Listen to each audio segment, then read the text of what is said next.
കുറേ ദിവസം ജിജു എന്നോട് പറയുന്നു ഒരു കേക്ക് വേണം എന്ന്. അപ്പൊ ഫാദേഴ്സ് ഡേ അല്ലേ, നമുക്കൊരു കേക്ക് ഉണ്ടാക്കാം. അപ്പൊ ഞാനൊരു ഗീ കേക്ക്, ജിജോക്ക് ക്രീമുള്ള കേക്കൊന്നും ഇഷ്ടമല്ല, ഗീ കേക്ക് അല്ലെങ്കിൽ പ്ലെയിൻ കേക്ക്, നമ്മുടെ ഫ്രൂട്ട് കേക്ക് അങ്ങനത്തെ ഒക്കെ ഇഷ്ടം. അപ്പോൾ സാധനങ്ങളെല്ലാം റെഡിയാക്കിയിട്ട് യൂട്യൂബിൽ നിന്ന് ഒരു ഈസി റെസിപ്പി എടുത്തിട്ടുണ്ട്. അപ്പൊ നമുക്ക് കേക്ക് ഉണ്ടാക്കിയിട്ട് കാണാം. അങ്ങനെ കേക്കിന്റെ കൂട്ടൊക്കെ ഉണ്ടാക്കുന്നതിനിടയ്ക്കാണ് നമ്മുടെ ഇബിക്കുട്ടി ഇതാ ഡ്രൈവിംഗ് ടെസ്റ്റിന് ഫസ്റ്റ് ടൈം അടിച്ചെടുത്തിട്ട് വന്നത്.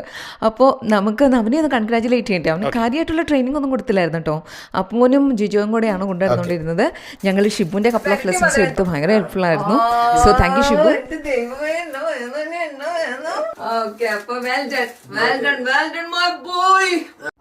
അങ്ങനെ ഫ്രം എൽ ടു പി.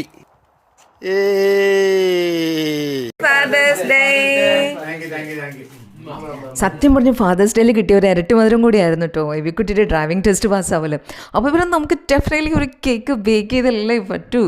അപ്പോൾ ആ കേക്ക് എല്ലാം ഇവിടെ ഞാൻ അപ്പം കൂടെ കൂടി എന്ന് വെച്ചാൽ അതിൻ്റെ ഇടയ്ക്കാണ് ഈ പരിപാടികളൊക്കെ നടന്നത് കേട്ടോ. അപ്പോൾ ആ കേക്കൊക്കെ അവിടെ പതുക്കെ റെഡി ആയിക്കൊണ്ടിരിക്കുന്നു. അങ്ങനെ ബേക്കറിയിൽ നിന്നൊക്കെ കിട്ടുന്ന സാധാ ഗീ കേക്ക് ആട്ടോ നമ്മൾ ഉണ്ടാക്കിയത്. ഒരു പൊട്ടലോ ചീറ്റിലോ ഒന്നുമില്ല എൻ്റെ മുകളിൽ നല്ല സുന്ദരമായ കേക്കായിട്ട് വന്നിട്ടുണ്ട്. ഇനിയിപ്പോൾ ടേസ്റ്റ് ചെയ്തിട്ട് പറയാൻ നമുക്ക് ബാക്കി ഉണ്ടാകുന്നത്. അപ്പോൾ അതാ അങ്ങനെ നമ്മുടെ കേക്കൊക്കെ ഒന്ന് ചൂടാറട്ടെ. അപ്പോഴേക്കും നമുക്ക് ഈ പൂവെല്ലാം ഒന്ന് ഓർഗനൈസ് ചെയ്ത് നമുക്കിത് അപ്പം ഒന്ന് നല്ലൊരു ദിവസമാണ് കേട്ടോ. അപ്പോൾ നമുക്ക് പുറത്തിരുന്ന് നല്ല സൂപ്പറായിട്ടിരുന്ന് കേക്ക് മുറിക്കാം. കേക്ക് നല്ല അസൽ ടേസ്റ്റി യമ്മി കേക്കുമായിരുന്നു. ലൈഫിൽ നോർമലി ഒട്ടും ഓർഗനൈസ്ഡ് അല്ലാത്ത ഒരാളാണ് ഞാൻ കേട്ടോ. അപ്പോൾ പിന്നെ അവസാന നിമിഷം നമ്മൾ ഫുഡ് കഴിക്കാനായിട്ട് പ്ലേസ് അന്വേഷിച്ചപ്പോൾ ഒരു പ്ലേസ് അവൈലബിൾ അല്ലായിരുന്നു. അപ്പോൾ നമ്മുടെ യൂഷ്വൽ സാധാ പ്ലേസായി നാൻഡൂസ് മാത്രമാണ് അവൈലബിൾ ഉള്ളത്. അപ്പോൾ നമുക്ക് അവിടെയൊക്കെ പോയി ഇന്ന് വെയിലൊക്കെ കൊണ്ട് നടന്ന് കറങ്ങിയിട്ടൊക്കെ വരാം. അപ്പോൾ എല്ലാ ഫാദേഴ്സിനും ഹാപ്പി ഫാദേഴ്സ് ഡേ വൺസ് ഒക്കെ.